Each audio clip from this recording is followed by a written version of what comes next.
Louvado seja nosso Senhor Jesus Cristo. Nós vamos iniciar juntos este nosso 10º encontro da leitura da Carta aos Hebreus. Nós vamos trabalhar hoje o capítulo 4, do versículo 1 ao versículo 14. Ouçamos o texto. Por isso, tenhamos cuidado, enquanto nos é oferecida a oportunidade para entrar no descanso de Deus. Não aconteça que alguém de vocês fique para trás. Nós também recebemos, como eles, uma boa notícia. Mas a mensagem que eles ouviram de nada lhes adiantou, pois não permaneceram unidos na fé com aqueles que tinham ouvido. Nós, porque acreditamos, podemos entrar nesse descanso, conforme Deus disse. Por isso eu jurei na minha ira, jamais entrarão no meu descanso.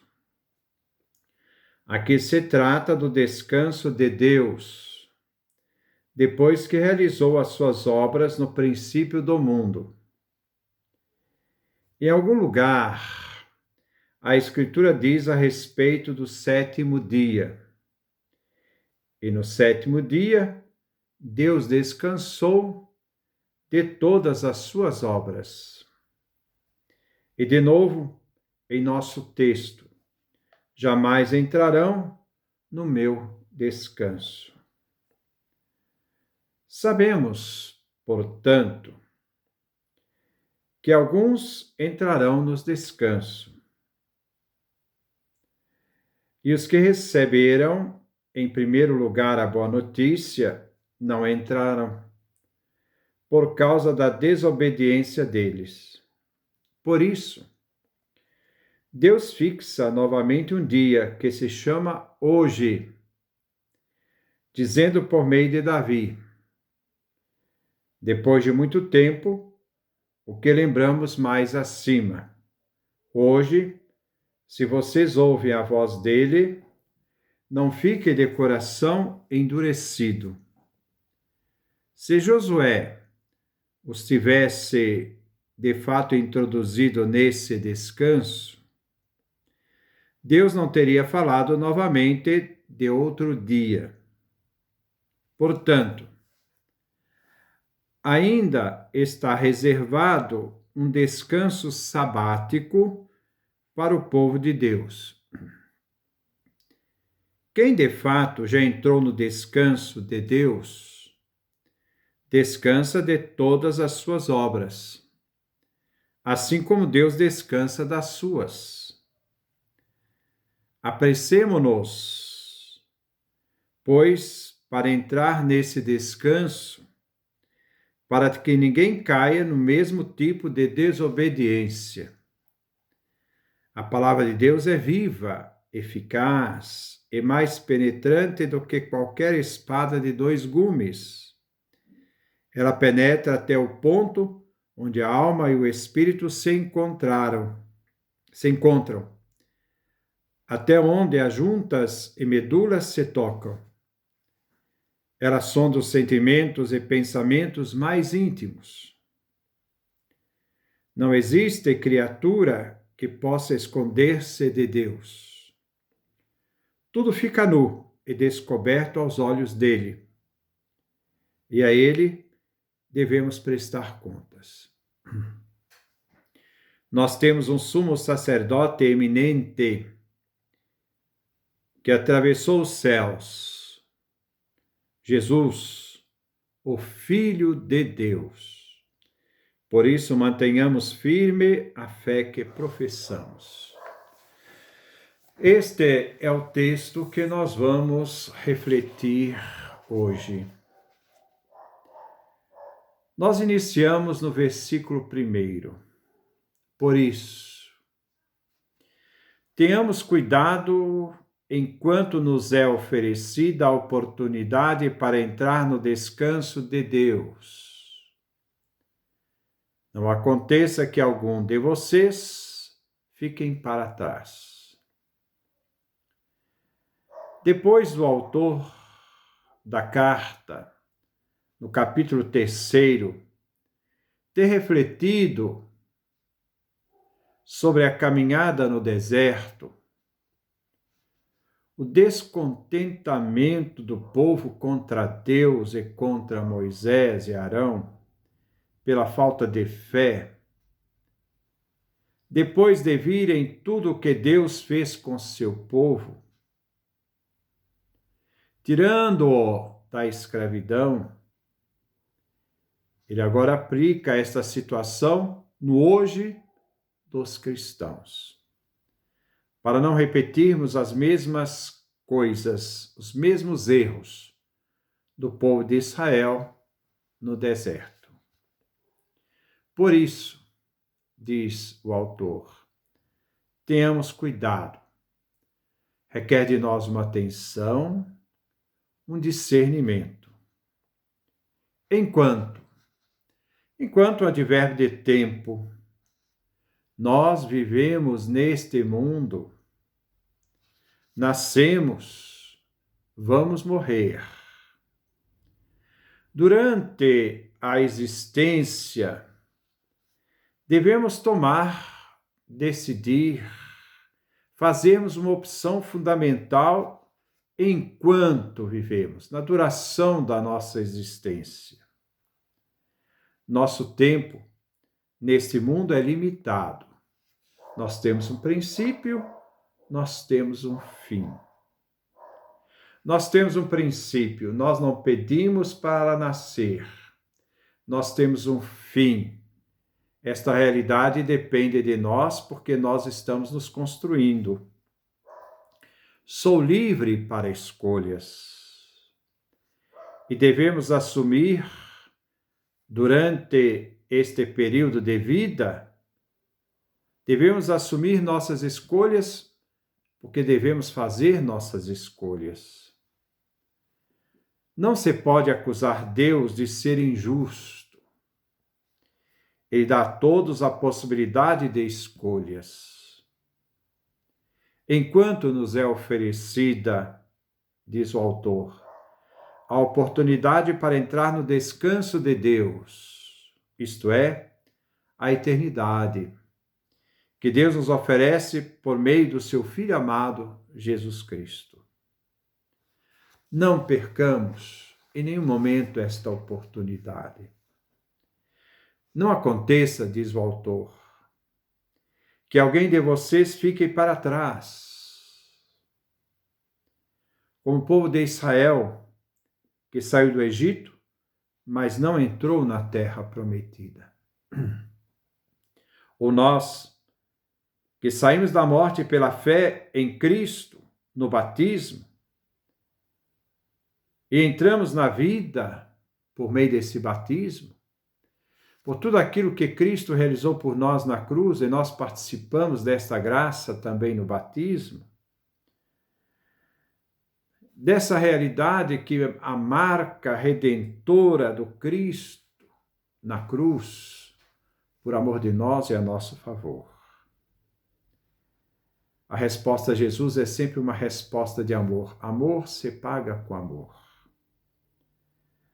A incredulidade e a revolta contra Deus traz um destino final de ter que ficar para trás, não poder entrar na vida que o Pai nos dá por meio do seu Filho, vivermos uma derrocada de uma vida sem sentido.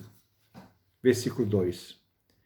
Nós também recebemos, como eles, uma boa notícia, mas a mensagem que eles ouviram de nada lhes adiantou, pois não permaneceram unidos na fé com aqueles que tinham ouvido. Continua uma comparação entre o povo de Israel no deserto e os cristãos do agora.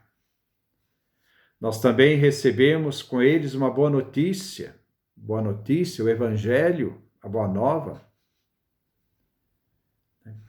Como eles receberam também, nós recebemos o Evangelho e todos participamos da graça da Boa Nova. A oferta foi dada aos dois, ao povo antigo e ao povo do novo. Mas, aqui vem uma frase adversativa. O mas aqui é adversativo. Faz uma realidade contrária. Mas a mensagem que eles ouviram no passado, de nada lhes adiantou. A vantagem foi feita, mas é como se não fosse feita. Não adiantou. Então, mas... E não reconheceram a obra divina que agia no meio deles, que agia para libertá-los, pois não permaneceram unidos na fé. Eles se revoltaram com aqueles que tinham ouvido, não estiveram unidos com os que ouviram com fé. Versículo 3. Nós, por que acreditamos? O povo de Deus não ouviu. Agora nós, o povo de Deus, aqueles que não entraram na terra prometida, não acreditaram. Nós, porque acreditamos, podemos entrar nesse descanso, conforme Deus disse. Por isso eu jurei na minha ira, jamais entrarão no meu descanso. O povo da incredulidade não vai entrar no descanso de Deus. Somente o povo da fidelidade, o povo que acredita, entrará nesse descanso. Há uma comparação entre eles do deserto e nós cristãos. Nós acreditamos uma realidade vivenciada no dia a dia, nessa duração da nossa vida, e a consequência é, podemos entrar nesse descanso na eternidade. Tendo em vista a confirmação do próprio Deus aos desobedientes, os que não ouviram. Por isso eu jurei na minha ira. Jamais, nunca entrarão no meu descanso na eternidade. Há uma realidade fundamental tendo em vista a nossa salvação, a fé. Que a incredulidade não seja um motivo para perdermos a salvação. Esta unidade que devemos ter no Pai e no Filho. Aqui se trata, então, do descanso de Deus, da eternidade. Depois que realizou suas obras no princípio do mundo. A eternidade divina que tudo criou e se satisfez com sua obra de vida e criação. Em algum lugar, a Escritura diz a respeito do sétimo dia. No sétimo dia, Deus descansou de todas as suas obras. Lá Gênesis, capítulo 2, versículo 2. A obra da criação foi um trabalho, uma obra. O descanso significa a eternidade como fruto do trabalho. Capítulo 1, versículo 5. E de novo, em nosso texto, jamais entrarão no meu descanso. A obra da libertação, o descanso da terra prometida. Mas para nós, a vida em Deus, depois de todos os esforços para manter viva a nossa fé. Versículo 6. Sabemos, portanto, que alguns entraram no descanso. O texto se refere àqueles que caminharam no deserto e puderam entrar na terra prometida. Uns entraram, outros não. Então, se a gente olhar o livro dos Números, no capítulo 14, no versículo 20 a 24, no versículo 28 a 32. Vale a pena a gente fazer esta leitura. Nós vamos encontrar lá o seguinte: Javé disse: eu perdoo o povo conforme você está pedindo, mas por minha vida e pela glória de Javé, que enche a terra. Todos os homens que viram a minha glória e os sinais que eu fiz no Egito e no deserto, já me puseram à prova 10 vezes e não me obedeceram. Eles não verão a terra que jurei dar aos seus pais. Nenhum daqueles que me desprezaram verá essa terra. Meu servo Calebe, porém, animado de outro espírito, ele me seguiu fielmente.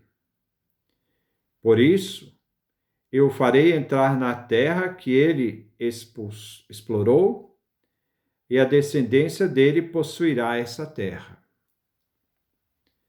Diga a eles, por minha vida, oráculo de Javé, eu os tratarei conforme o que vocês me jogaram na cara.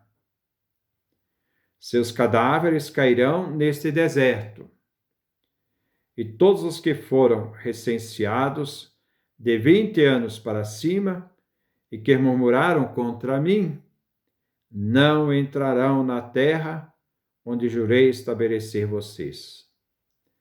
A única exceção será Josué, filho de Nun, e Calebe, filho de Jefoné.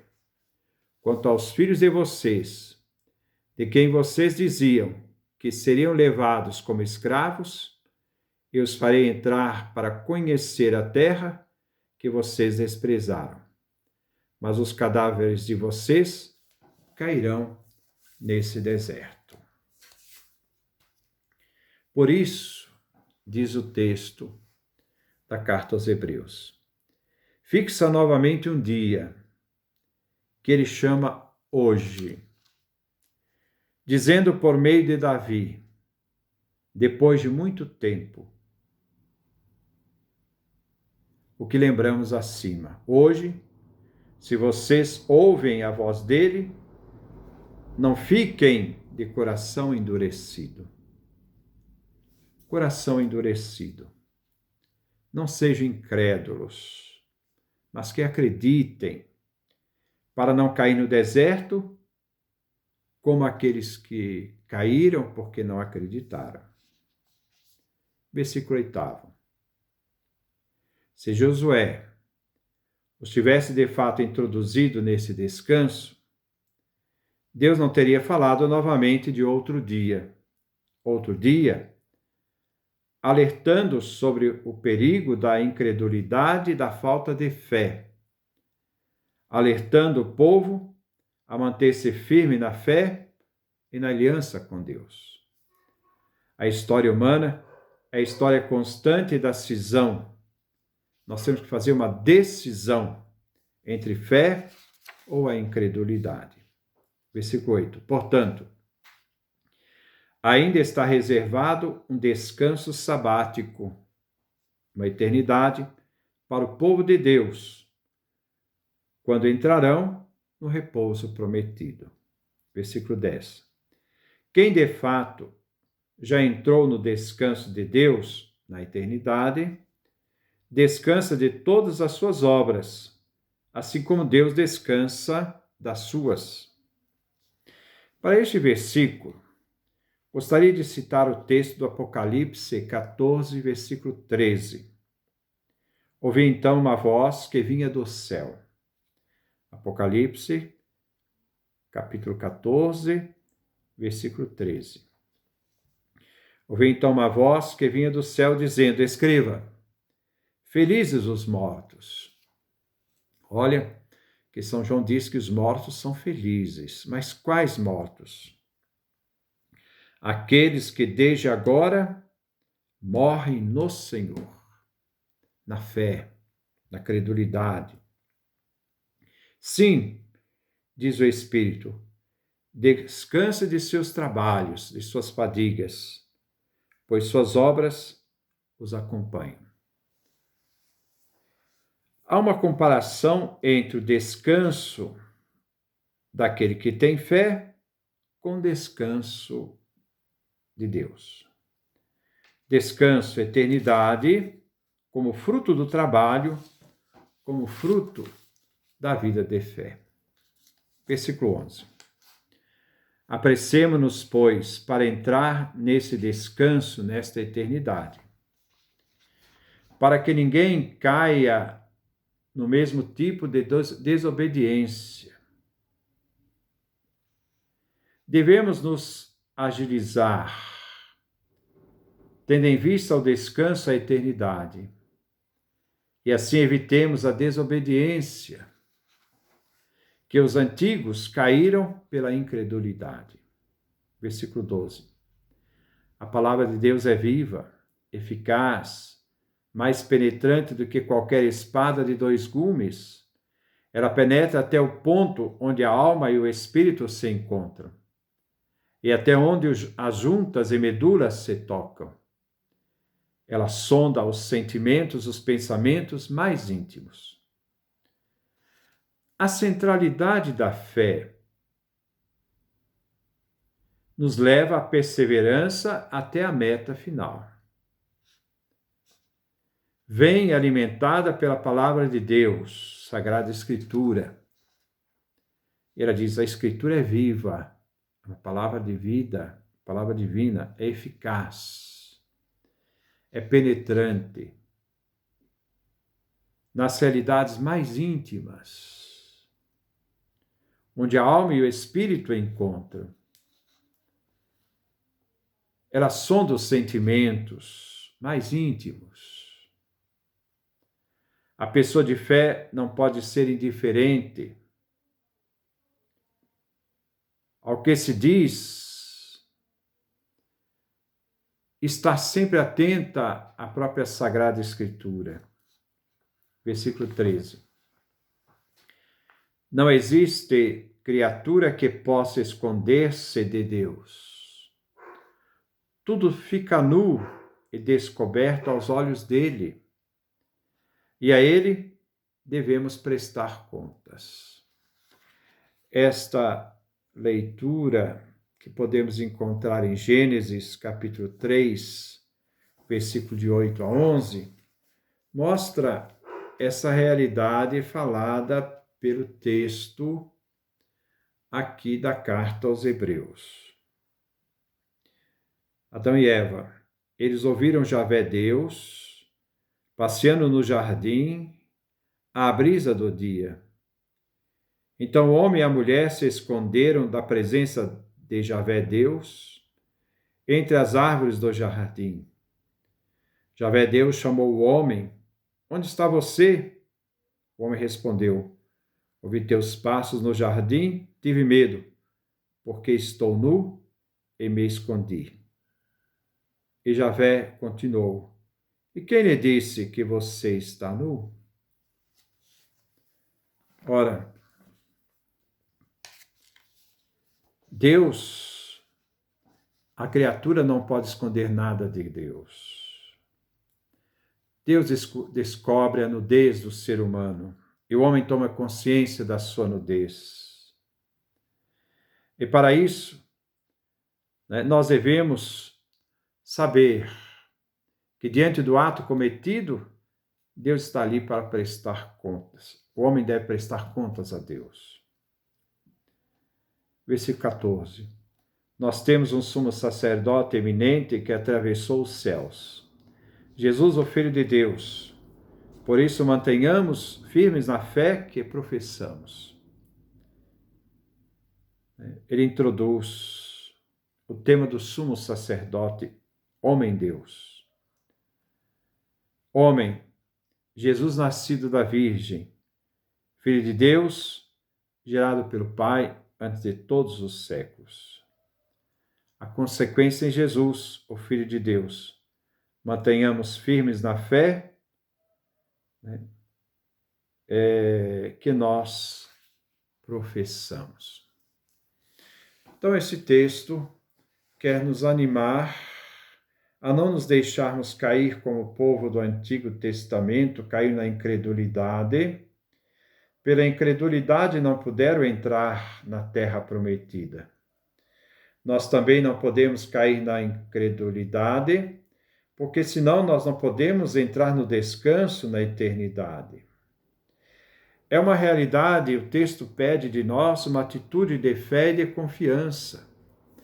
Essa fé e confiança de tudo aquilo que o Pai realizou por meio do seu Filho amado, tudo aquilo em nosso favor, por nós e para a nossa salvação.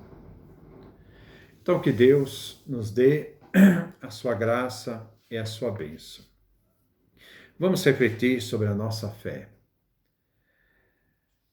Diante das dificuldades que possamos enfrentar, jamais perder a fé.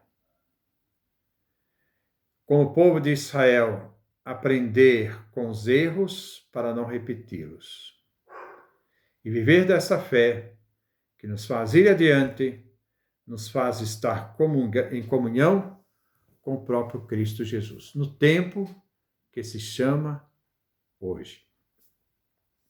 Não é amanhã, não é ontem, hoje. Eu lembro novamente aqui a imagem de Santo Expedito. Tem duas palavrinhas, odie, hoje, cras, amanhã. A vida, a nossa decisão fundamental, nosso amor a Jesus Cristo, nossa vida em Cristo, deve ser feita hoje, não deixar para amanhã. Amanhã pode ser tarde demais. Eu não sei o amanhã. O amanhã pode ser uma ilusão. Eu só tenho certeza daquilo que está acontecendo hoje, da realidade que eu posso escolher hoje. Então não deixe para amanhã aquilo que nós podemos fazer hoje. Porque amanhã já basta o seu sofrimento. E aquilo que nós não fazemos hoje, passamos para amanhã. Porque além daquilo que nós deveríamos fazer amanhã, nós ainda temos que fazer aquilo que nós deixamos de fazer hoje. Acho que a vida é feita de escolhas. Façamos as melhores em Cristo Jesus, nosso Senhor. Amém.